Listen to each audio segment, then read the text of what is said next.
So welcome back to All This Math. This is Professor Parker, and let's take a look at this problem.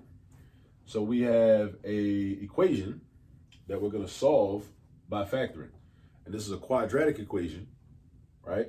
So these are some of the first things that I would look at if I was doing this problem, right? So first I look at the instructions. It says to solve by factoring. So the instructions tell me specifically how I should solve it. It didn't say solve by using the quadratic formula.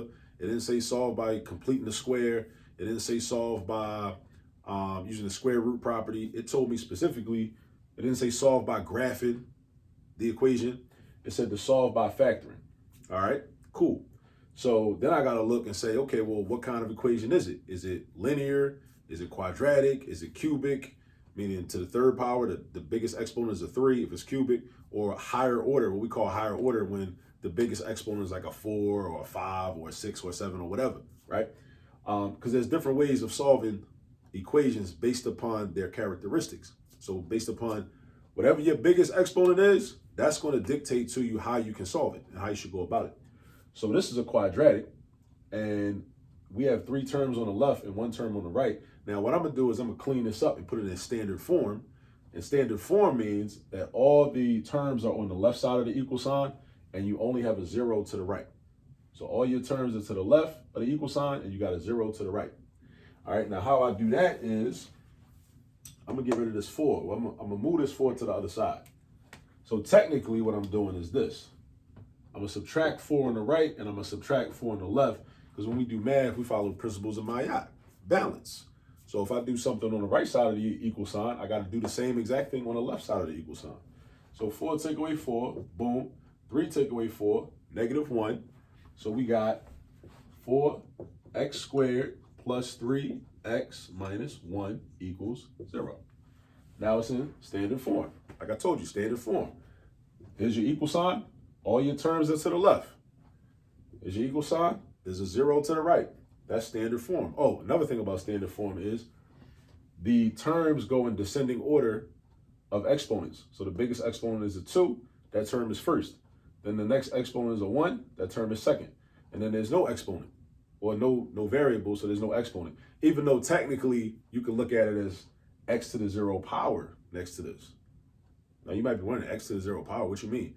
Well, according to the exponent rules, x to the 0 power is the same thing as +1. So we could think of that as 1x to the 0 power, because it's going to end up being 1 anyway. Well, actually -1, because that's a minus sign. All right, but that's not really relevant here. So anyway, we want to factor. So when we say, okay, well, whenever you want to factor, first, always try to find a greatest common factor. Check to see if there's a greatest common factor besides the number 1. Now, the greatest common factor of these 3 terms is 1. So that's not going to help us. So the greatest common factor route is not going to help us. But you should always, as a rule, put that down in your notes. As a rule, you should always try to find a greatest common factor whenever you're factoring. If it ain't 1, cool. Try another way to factor, which is what we're about to do now. So this is a trinomial, 1, 2, 3, and it's quadratic. And the lead coefficient is not a 1. So that means, it's a couple different ways we could do this, right?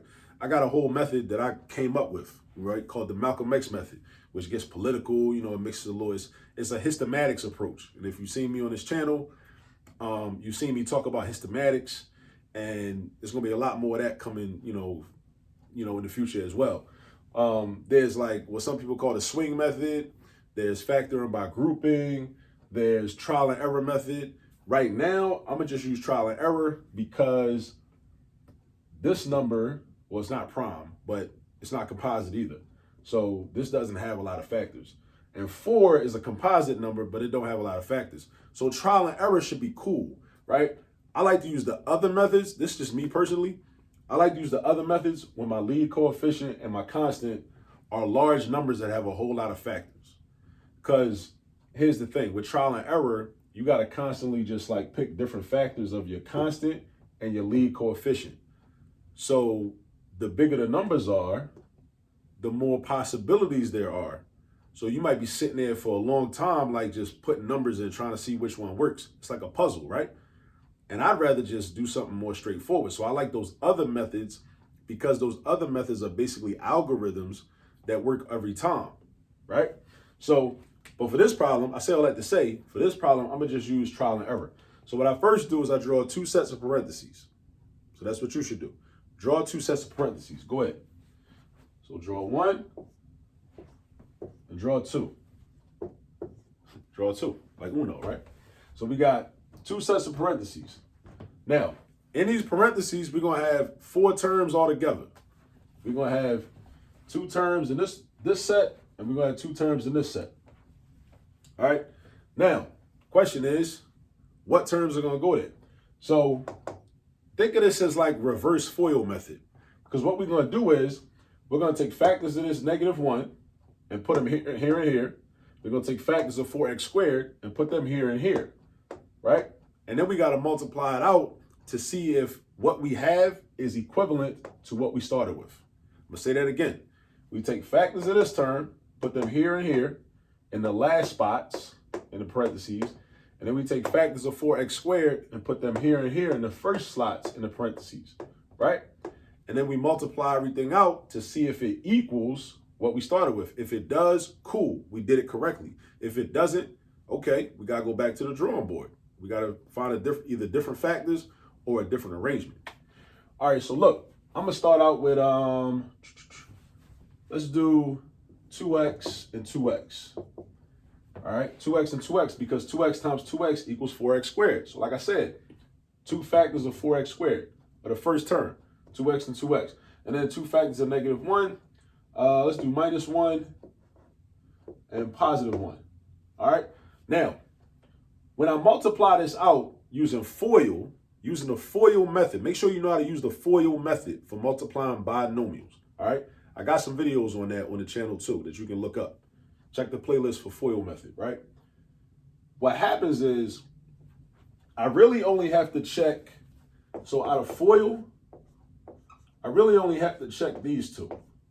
The O and the I, the outers and the inners, the outermost and the innermost, and find the products of those, the outers and the inners, and then combine them and see if they equal the middle term. If they do, then that means that we factored correctly. So outers, 2x times 1 is 2x. -1 times 2x is -2x. -2x plus 2x, that equals 0. That won't equal 3x. So what does that tell us? That tells us that our arrangement is wrong. Either our arrangement is wrong or our factors are wrong or both. And that's cool. That's why it's called the trial and error method. We tried one way, it didn't work. Cool. We're going to try another way. It ain't the end of the world. It's all good. So now, what I'm going to do is I'm going to switch these 2 x's. That's what I'm going to do, right? Watch this. Watch what I do. Watch how I hit them. I'm going to put a 4x right here, and I'm going to just leave an x right there. So now, watch this. Now I'm going to do the outers and the inners. Again, outers and inners, outers and inners. X times 1 is x. -1 times 4x is -4x. So the question is, what's x minus 4x? That equals -3x, right? But I need a positive 3x. But dig this, right? We're close because we got the right term, but our sign is wrong. So whenever that happens, whenever we got the right term, but the wrong sign, all you got to do is switch the signs of those terms. So instead of having, let's see, x and 4x, instead of having it the way it's set up now, instead of this one being negative and this one being positive, you switch them. So make this one positive and make this one negative. Now see what happens with your outers and your inners. X times -1 is -x. And 1 times 4x is positive 4x. So what's -x plus 4x? 3x. And that's what we wanted. We wanted 3x. That's what we wanted. We wanted 3x. So now this has been factored correctly.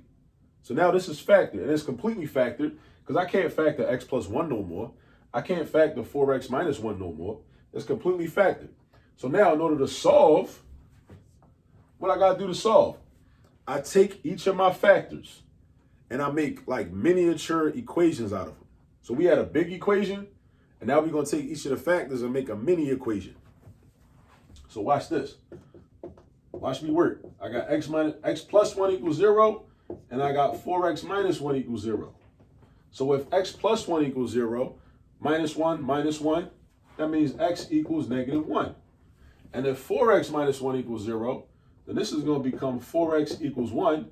Why? Because we do plus 1 on the left, plus 1 on the right. That gives me 0 plus 1, which is 1. And then we're going to divide by 4 on the left, divide by 4 on the right. Boom, boom. X equals 1/4. So x is equal to 1/4. X is equal to negative 1. X is equal to 1/4. X is equal to negative 1. X is equal to 1/4. X is equal to negative 1. X equals 1/4. Now, we should always check our work, right? We should check our work just to make sure. So let's check our work. Let's do that. Let's make sure that 4 times negative 1 squared plus 3 times negative 1 plus 3 is equal to 4. Because again, philosophically, I guess, or fundamentally, math, at least my interpretation and understanding of math is about finding the truth, right? Correct answers give you the truth. They give you a true statement. If you have an answer that does not give you a true statement, then that's an incorrect answer. So that means that if I plug in for x, the negative 1, the left side of this equation should be equal to the right side of this equation. It should all balance out. So watch this. Now we got to use order of operations.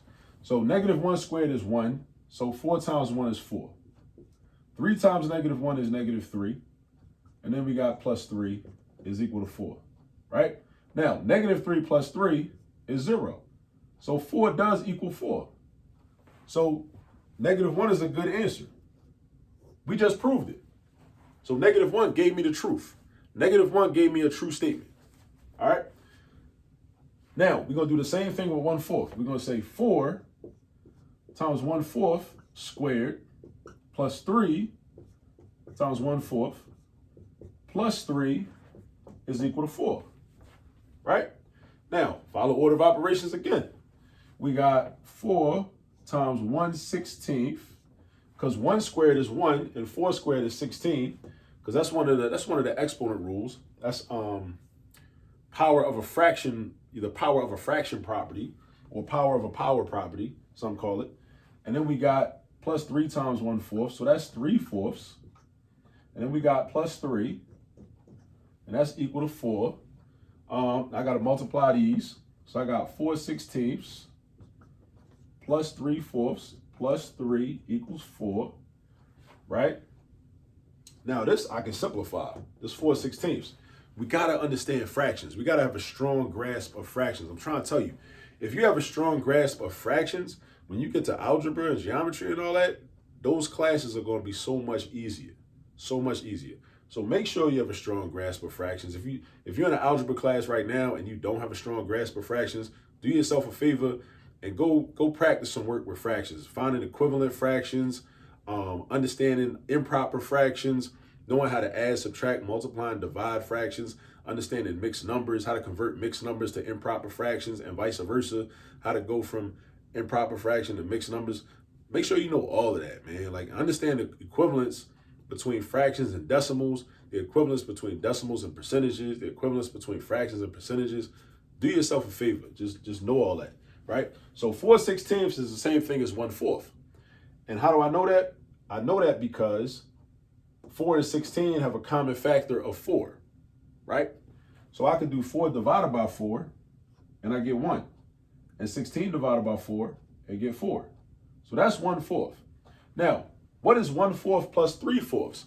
I can add those because they got common denominators. We talk about this many fourths plus this many fourths. So 1 of something plus 3 of something equals 4 of something. So I got 4/4, right? Plus 3 equals 4, right? Now, whenever you got a fraction and your numerator is the same number as your denominator, then that means that that fraction is equivalent to 1, a positive 1, meaning it's the whole thing. Because think about it. If you got a fraction that's 4/4, that means that, imagine you had an object, right? Like a rectangle that's cut into 4 equal pieces. And all 4 pieces are shaded in. The 4 equal pieces is your denominator, and the 4 pieces shaded in that represents your numerator. So that means if all 4 pieces are shaded in, that means the whole thing is shaded in. So that's 1. That's one whole thing, right? So now we got 1 plus 3 is equal to 4. And that is a true statement. 1 plus 3 is 4 all day long. So this is a good answer also. Draw your box around you, and now you're done. All right? And what I just showed you is how to solve a quadratic equation by factoring. All right? Now again, I showed you how to do it. I know this was kind of a lot, especially if you never saw this before, but it's cool. If you don't fully understand it already, that's cool. Don't be discouraged. Don't expect yourself to fully understand something when you see it for the first time. But ask your teacher, your professor, or whoever for some practice problems. Go get some practice problems. Go to your textbook and get some practice problems, or go online, look up some worksheets on solving quadratic equations by factoring. Just type it in, just Google search that. Solving quadratic equations by factoring worksheet. And it's 100, I guarantee you 100 worksheets will pop up. And just click one and just go to work. All right? So you go get some practice, and I'll catch up with you on the next video. Peace.